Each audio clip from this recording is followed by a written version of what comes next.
Hey guys, welcome back to Dexter Ranch. In today's video, I'm going to be showing you how to install factory cruise control on a non-factory cruise control 1987 through 1991 Ford OBS truck. So F150, F250, F350 doesn't matter. Gas or diesel doesn't matter. Automatic, manual doesn't matter. This process is going to work for all of them in those years. Now, if you got a 92 up to a 97, that's easy peasy, and there's plenty of information out there on how to do that. On these trucks, I guarantee you that this is the only place you can go search all the forums, go search all of YouTube. You won't find another video or even a document that shows you how to go about this process. It took me a long time, and I figured that I should share it with you guys. Even though I typically don't make videos like this, most of my videos are about Dexter Ranch, my farm. Small farming, raising cattle, stuff like that. So if you're into that kind of stuff, make sure you stick around, subscribe, go check out my other videos. But for today's video, we're gonna walk through this process and figure this out, and then we'll go for a drive to make sure it all works at the end. The first thing that you're going to need to purchase is a new steering wheel pad with cruise control buttons on it. As you can see over here on my original one, all it has is a horn button. But the new one has all the necessary cruise buttons that you'll need. On the back of the old one, it's simply two black wires with a double spade connector. This pad is easily removable with two screws from the back side, one on the left and one on the right. And as you pull it off, you'll notice that there's quite a few more wires back here. But it has the exact same double spade connector, even though it has several more wires.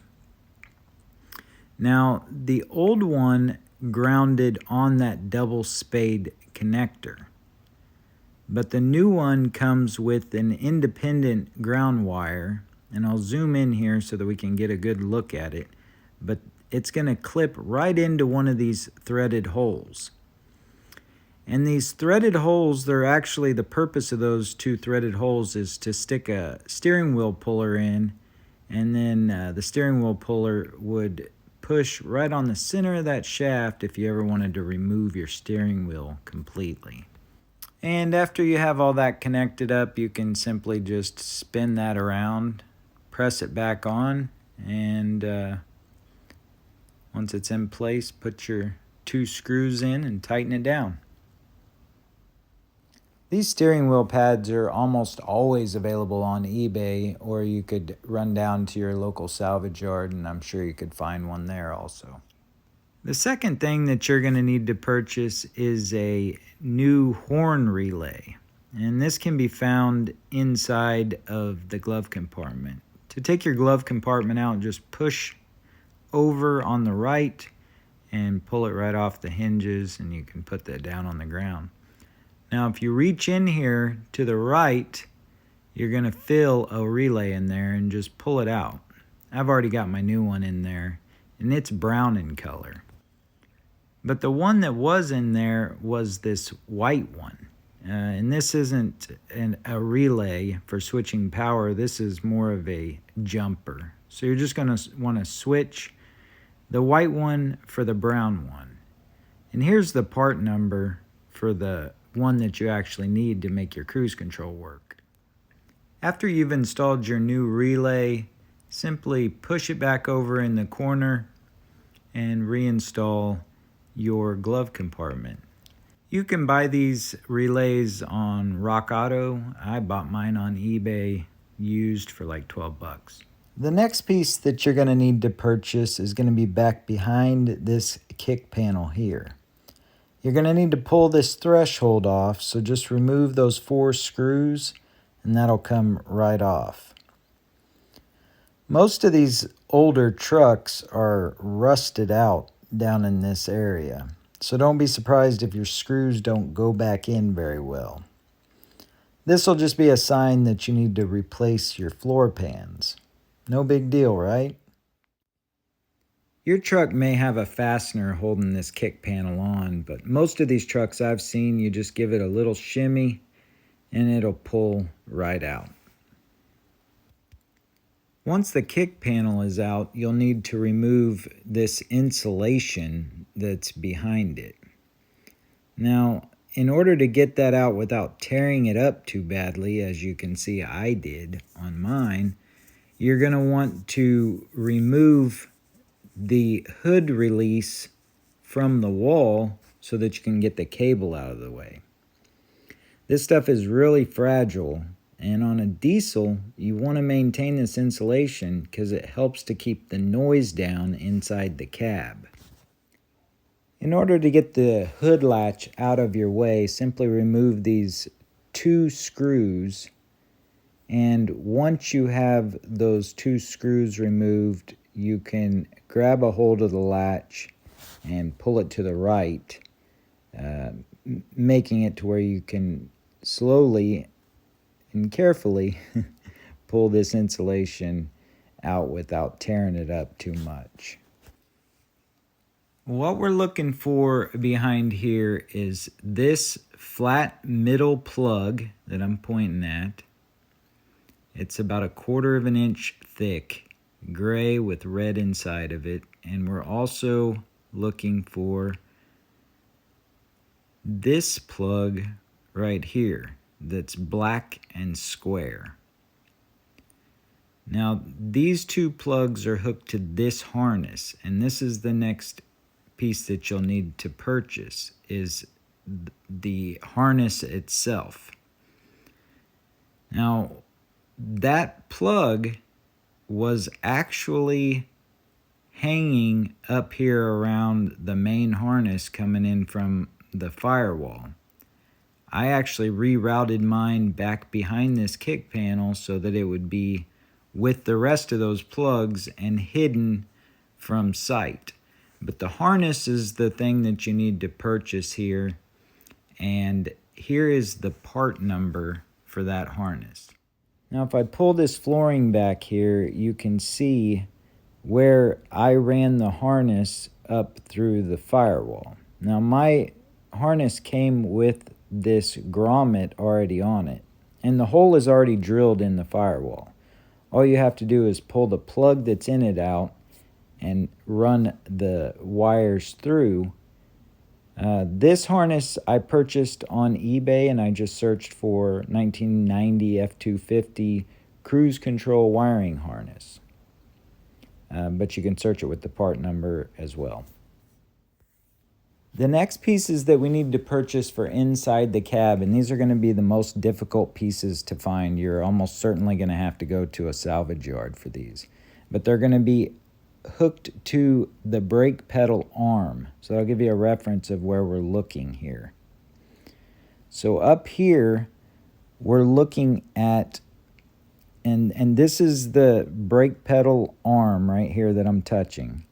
But we're looking at this white piece of plastic right here, and this thing just clips around the brake pedal arm. We're going to need to purchase that piece. And we're also going to need to purchase this black valve right behind it. Now, the metal bracket there, that will be there. It'll just be empty. There won't be anything in it. But we're also going to need to supply the vacuum line that's connected to the back side of that valve. And the purpose for this is, watch when I press the brake pedal in. Watch what happens. It releases that valve, effectively dumping the vacuum on the cruise control so that it stops. And then when I release the brake pedal, it allows it to hold vacuum again. But here's a picture of the part number for the white plastic piece. And then I don't have a part number on the black valve, but here's a better picture of it.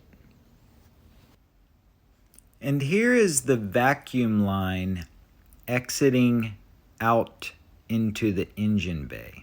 Basically, it runs over the top of the steering column and then right out where you're seeing, I'm basically right above the gas pedal there. And I'll zoom up here so that you can see there's a little grommet. So if you go to a salvage yard, try to grab that grommet, because that's going to protect that vacuum line as it goes through that metal firewall. As a reference to where this next piece is, I'm pointing at the gas pedal arm right now. And this is up underneath the dash. And this piece is called the cruise control module. It's got these two plugs in it. One's yellow, one's gray. Now on your non-cruise control truck, it's gonna have a black box that looks really similar to this one, but on the non-cruise control truck, all it is a piece of plastic to hold these two plugs so they're not just dangling there. And if I pull these wires back, you can see where it actually bolts up. And here is a picture of this off of the truck with the part number showing the bracket and everything. When you go out to buy one of these, try to buy one that already has the bracket on it. And we finally reached the last thing that we need to speak about inside the cab of the truck.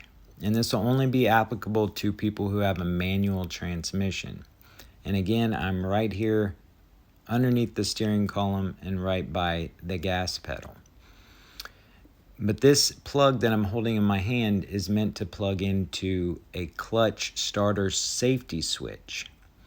My truck's an automatic, so I have a jumper cap over that that's actually jumping those four wires together because I don't need that. But if you have a manual transmission, make sure that this plug is plugged into that safety switch on your clutch. Otherwise, I don't think your cruise control would work, and if it did, it would not disengage when you pressed the clutch in. And like I said, that's the last thing for inside the cab of the truck. So let's head out to the engine bay and see what we need to do out there. Out here, you will only need two components. And the first one is this cruise control servo that actually holds the throttle in place. And here's the part number for that. And the second piece that you'll need out here is this vacuum canister. And I don't have a part number for this. I just searched for cruise control vacuum canister for my truck on eBay and was able to find several of them. If you go to a salvage yard to buy these pieces, make sure you grab everything like this throttle cable that's coming off of this servo and all of these vacuum lines that you see here. All of them will be needed. And to mount the cruise control servo, it will mount in these two holes in this sheet metal flange on the driver's side of your engine bay. I was able to find a couple bolts that fit in there in my junk drawer.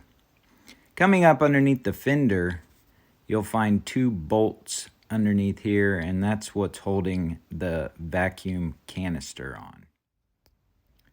We have two electrical connections that we need to make coming from the harness that we spoke about inside the cab. One is this brown square plug, goes into the side of your cruise control servo, and the other is this gray round plug, and the female side of that plug was just hanging there on my firewall.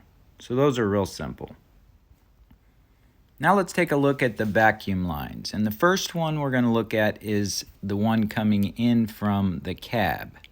And this is it right here, right behind the air cleaner.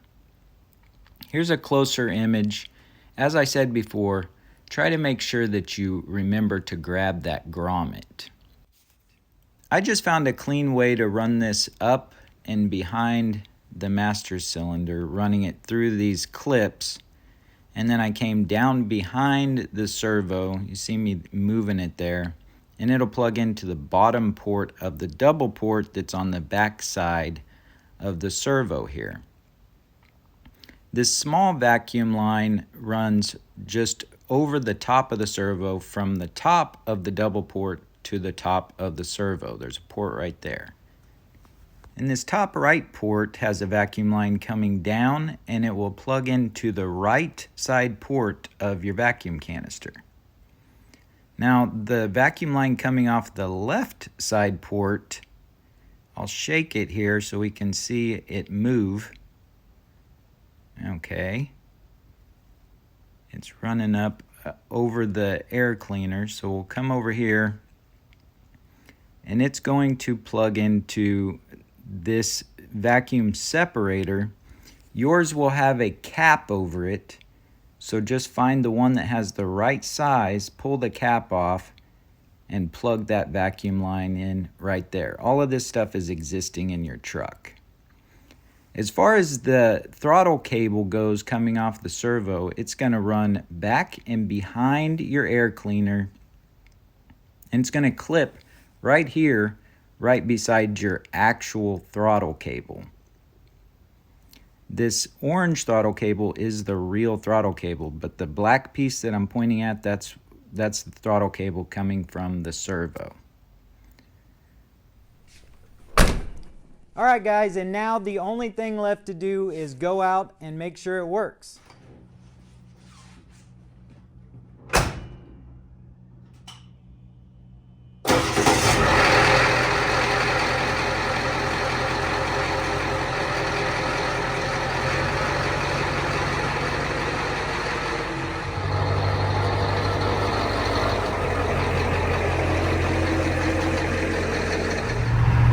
Alright guys, so on these older trucks, you got to get them up over 45, I believe, before the cruise control works.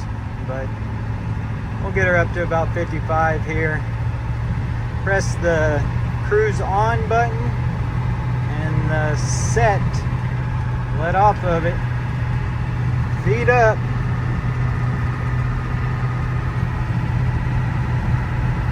So it works. Alright, that'll wrap it up for this video. Guys, when I make these how-to videos, I try my very best to make the video in a way that is in line with the way that I would want to find information like this, meaning I try to make it clean and thorough and decent lighting and include all the information that one would need. So if that came through in the video and it was helpful to you, make sure you hit the like button. And if you haven't yet, consider subscribing to Dexter Ranch, and we'll see you guys on the next one. Bye.